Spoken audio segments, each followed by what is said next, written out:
Hello everybody, belated happy Easter to you all. Welcome back to One Man's Humble Opinion. And now it's time for my recap and opinions on Game of Thrones Season 8 Episode 2, The Night of the Seven Kingdoms. First of all, I just want to take a moment to recognize the opening credits of this series. It's been fantastic the entire time. Just the attention to detail that they spend on the opening credits is just phenomenal. And this season, apparently it changes every week, so it should be interesting to see just how much it's going to change as the Night King progresses in his journey towards endless night. So our episode opens much like the preview from last week's episode showed, with Jaime Lannister before Daenerys Targaryen and the rest of the major players that are in Winterfell. And Dany is talking about how he was the Kingslayer and he killed her father, and all the things that her brother used to tell her that he would do to her, or they would do to her, or do to him when they finally found him or saw him one day. Cersei obviously lied at this point, and Jaime confesses that Cersei lied when she said that she was going to send the army to defend Winterfell. But hey, Jaime is a man of his word, and he came all by himself. So good for him. But big surprise, Cersei lied. You know, that seems to be what she's good at. Jaime said he promised to fight for the living, and that's what he intends to do. Tyrion pleads with Dany. He says, I know my brother. He's honorable, and he will do what he says he's going to do. Sansa says we can't trust him. You know, Sansa is remembering back, you know, from way back when, in I think season 1 it was, when Jaime got into a fight with her father, and all of that happened in season 1. And so, I mean, obviously Sansa doesn't trust this guy. You know, she's got reasons why she doesn't trust him. But like Jaime said, we were at war. You know, we were at war at that point, and now things are different.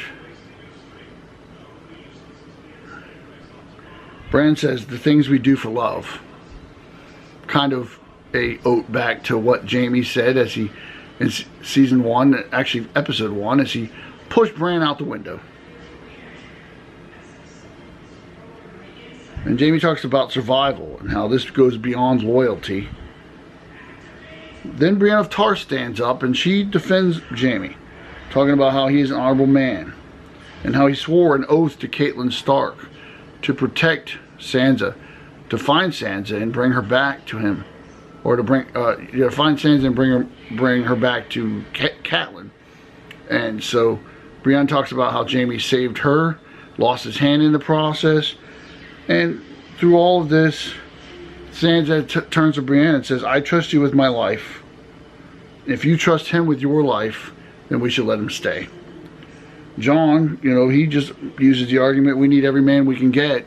And so Dany eventually says, very well. Though you can certainly cut the tension in that room with a knife, or should we say dragon glass, because you can tell things aren't quite as peachy as they may seem. At this point, Dany kind of lashes out at Tyrion. He's in the doghouse with her because he's made a few mistakes as her hand recently, specifically trusting his sister when she said that she would bring the army to help them. And so he turns to Jorah and Varys, and basically he says that one of them will probably be hanged soon.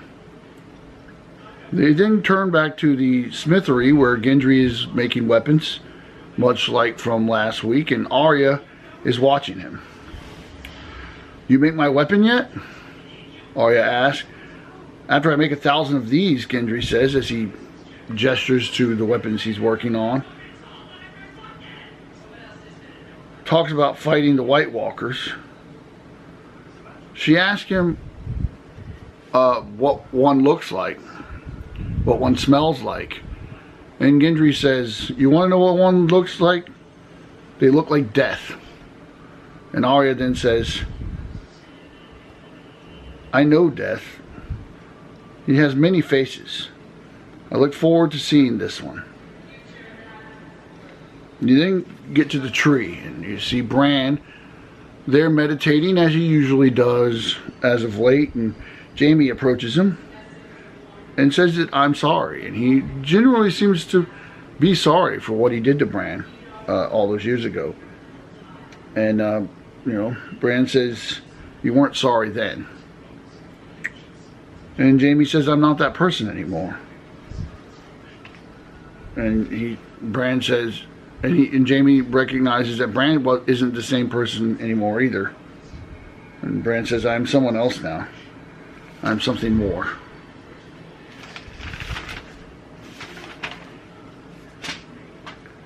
And then you go to Tyrion and Jaime, and Tyrion says, here we are,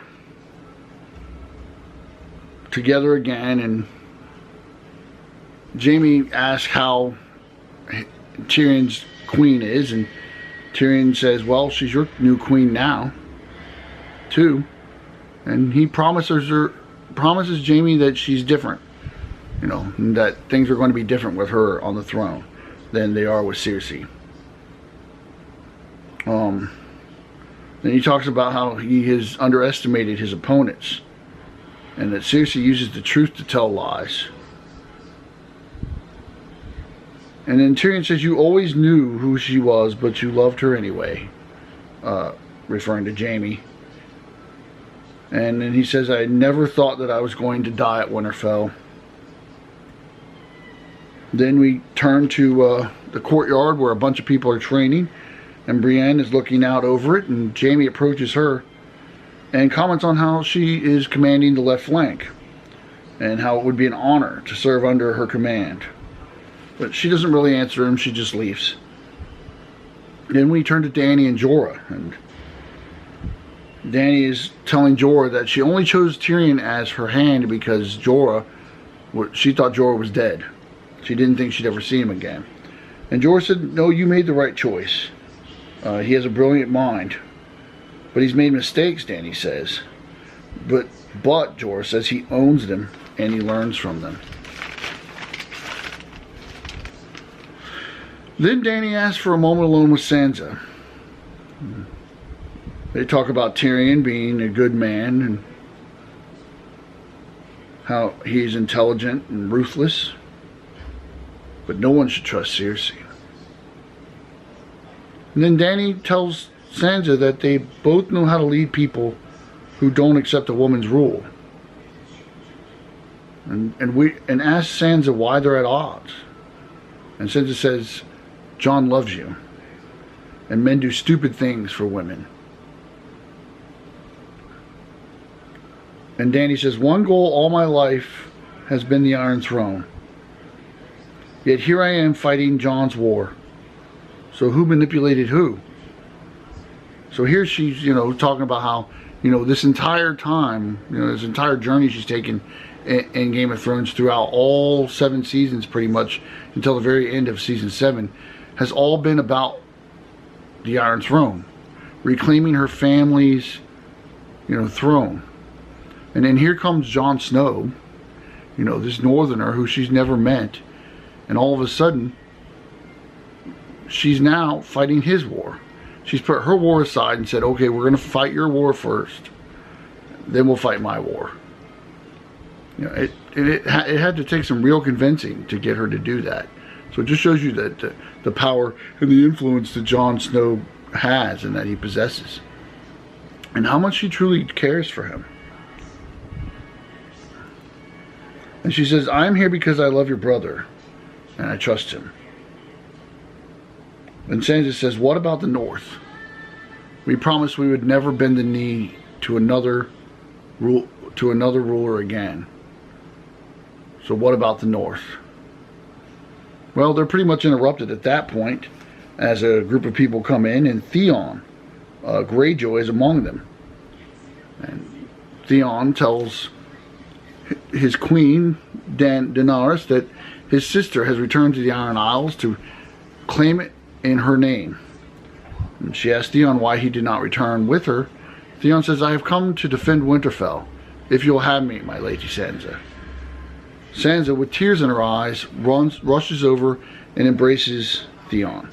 And if you can remember back from a couple seasons ago, Theon and Sansa shared some trials together. You know, they both had to escape the torment of Ramsay Bolton before, of course, returning to Winterfell to retake it from Bolton. They both helped each other escape. And that's a bond I think that they will always share. Not to mention the fact that, you know, Theon, you know, grew up with her as well. So almost as a surrogate brother. At this point, Thomond, Ed, and Beric return. They show up from, if you remember, they were in episode 1. They were at the last hearth, and they saw the slaughter of the Umber clan. And now they have beat the White Walkers to Winterfell. And Thormund says, whoever is not here now is with the dead. And then Jon asks, how long do we have? And Thormund says, until the sun comes up tomorrow. And then he asks about Brienne by asking if the big woman is still here, which kind of is funny. You know, obviously back when Thormund and Brienne first met, you could tell that Thormund, you know, liked her, but I'm not quite sure that she returns the sentiment. At this point, we go to the war room where everybody's gathered around the table, and you hear Jon's voice saying that they're coming. We have dragon glass and Valyrian steel, but there are too many of them. Our enemy doesn't tire, doesn't stop, doesn't feel. We can't beat them in a straight fight. Well, how do we beat them then? Everybody's wondering. And Jon talks about how it's all about the Night King. The Night King is key. He created them all. So if we defeat the Night King, if we bring the Night King down, the rest of the army will fall as well. So then, how do we get the Night King out in the open? How do we get to the Night King? And Bran says, he will come for me. And everybody's like, well, why is he going to come for you? Because he's tried to kill other three-eyed ravens. Well, what does he want? Asked Samwell. He wants endless night. I represent this world and all of its memories, said Bran. By killing me, he can obtain his goal. So then they decide that Bran will be in the Godwood and that Theon will protect him.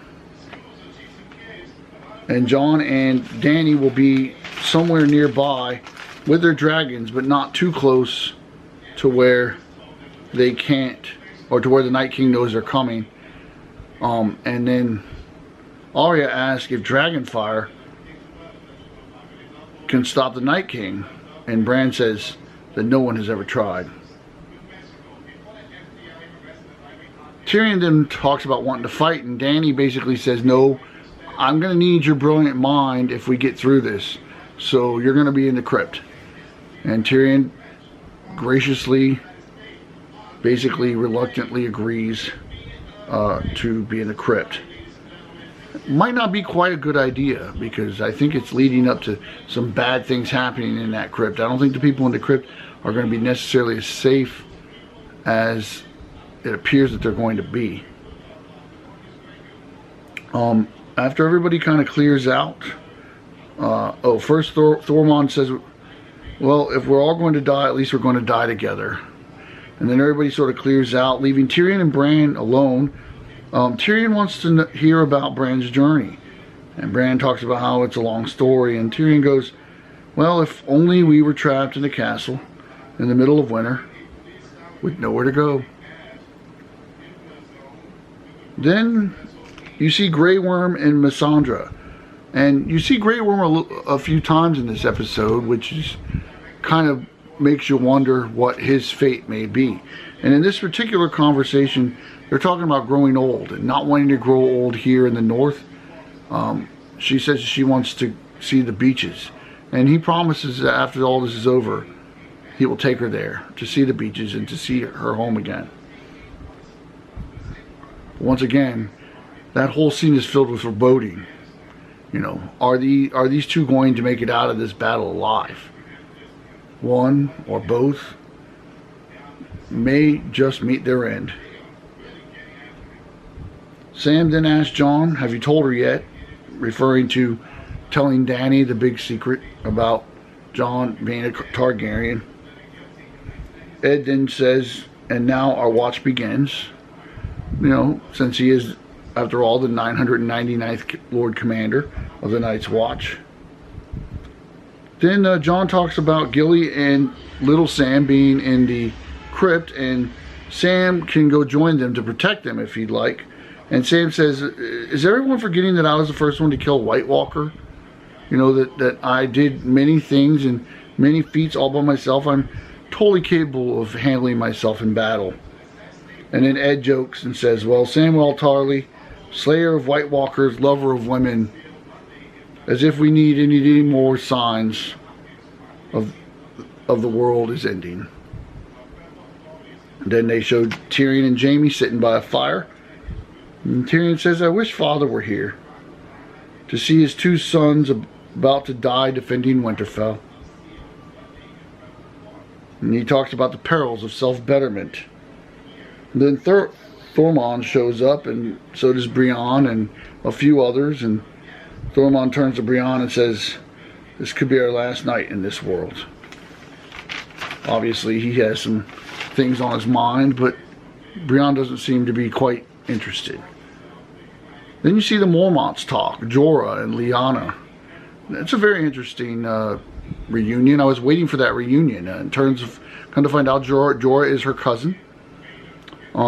He tries to convince her not to fight, but he can't really do that. She wants to fight. And then Samwell comes up to Jorah and tells Jorah how much he admired his father, and how his father, who, if you remember, was the Lord Commander of the Night's Watch when Jon and Samwell were members of the Night's Watch. And he tells Jorah about how his father taught him how to be a man, and tells Jorah that he wants him to use his family's sword in the battle. It's called Heartsbane, and of course it's made of Valyrian steel, which will give Jorah the ability to kill the White Walkers. And Jorah says, "I will wield it in his memory to guard the realms of men." Now Jorah's got a nice new blade and a new purpose. Perhaps he's going to end up sacrificing himself as well. I mean, obviously he would sacrifice himself for Dany, and probably sacrifice himself for Lyanna Mormont as well. Then we return to our group that is gathered around the fire, Tyrion and Jaime and company. And Tyrion says, "How about a song?" And a few people were really reluctant about it. "No, you don't want to hear me sing." And then Podrick starts singing. If everybody remembers, Podrick is sort of the apprentice or understudy to Brienne.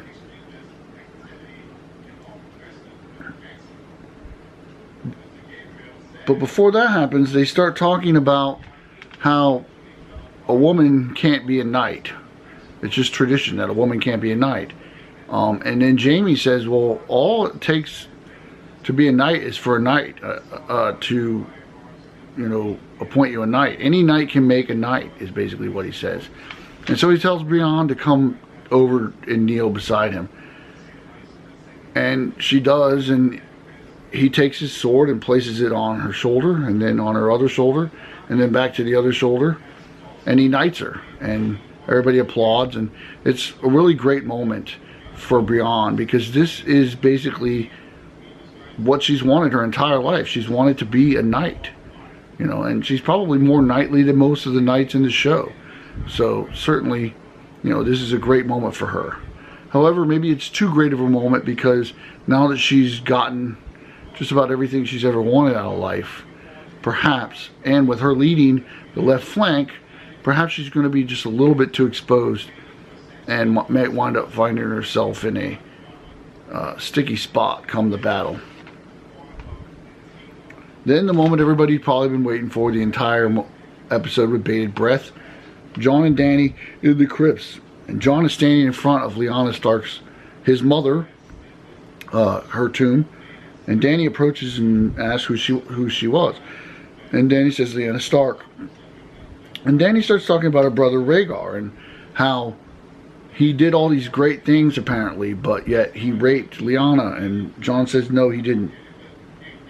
He loved her. And they were secretly married. And before he died, she got pregnant with a child.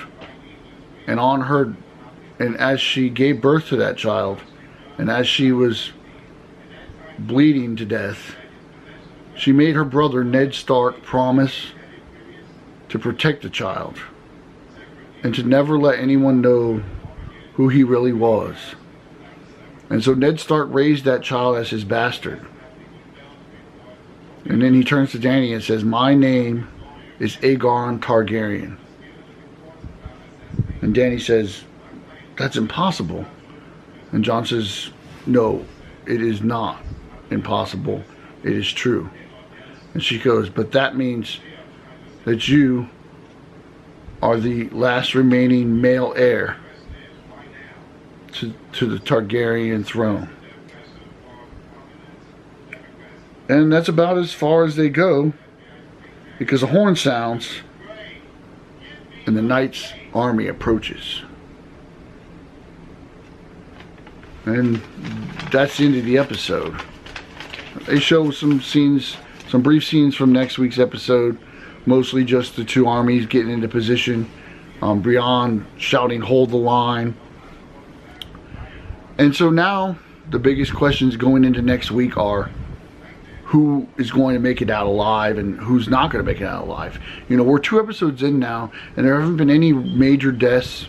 There really haven't even been too many secondary deaths. I mean, you had the whole thing with the Umbers in the first episode, but you've barely seen them, you know, throughout the series.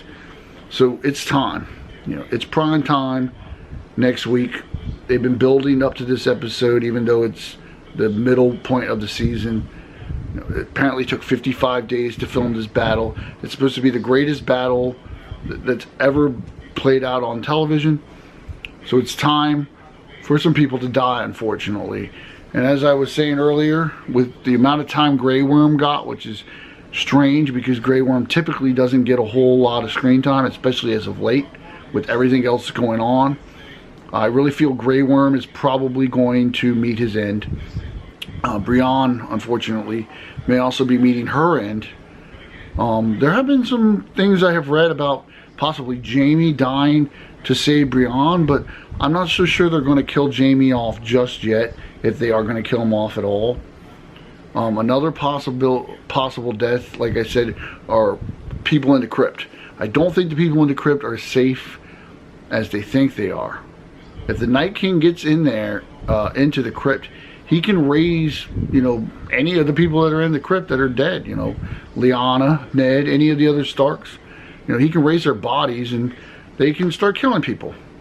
So Varys and Gilly and Sam, little Sam, and the girl who said she wanted to valiantly protect the people in the crypt, you know, they may all die, unfortunately. We probably should prepare for some tears next week, as some of our favorites like Thurmond, Ed of the Night's Watch, Beric, they may all meet a grisly end.